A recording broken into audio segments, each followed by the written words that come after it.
Long before DNS was an established and globally available technology, it was clear to computer operators that they needed a language-based system to refer to network devices. We've talked about how humans are way better at remembering descriptive words than numbers, but numbers represent the natural way that computers think and communicate. The original way that numbered network addresses were correlated with words was through host files.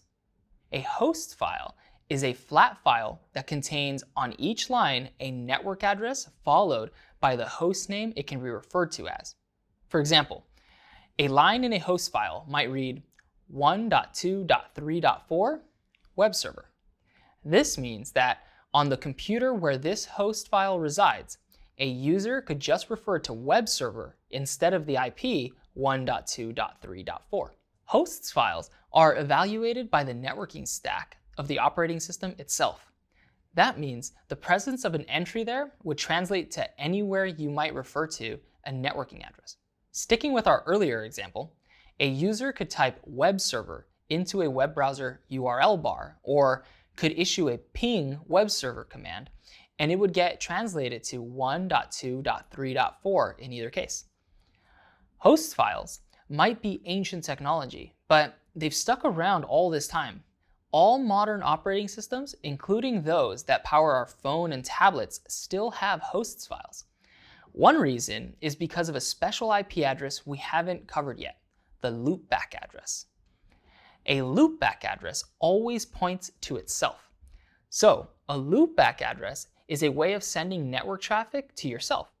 Sending traffic to a loopback address bypasses all network infrastructure itself, and traffic like that never leaves the node. The loopback IP for IPv4 is 127.0.0.1. And it's still, to this day, configured on every modern operating system through an entry in a hosts file. Almost every hosts file in existence will, in the very least, contain a line that reads 127.0.0.1 localhost, most likely followed by : 1 localhost, where : 1 is the loopback address for IPv6. Since DNS is everywhere, host files aren't used much anymore.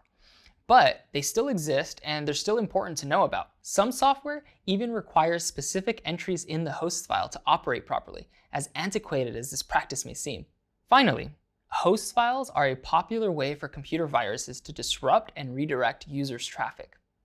It's not a great idea to use host files today, but they do have some useful troubleshooting purposes that can be helpful in IT support.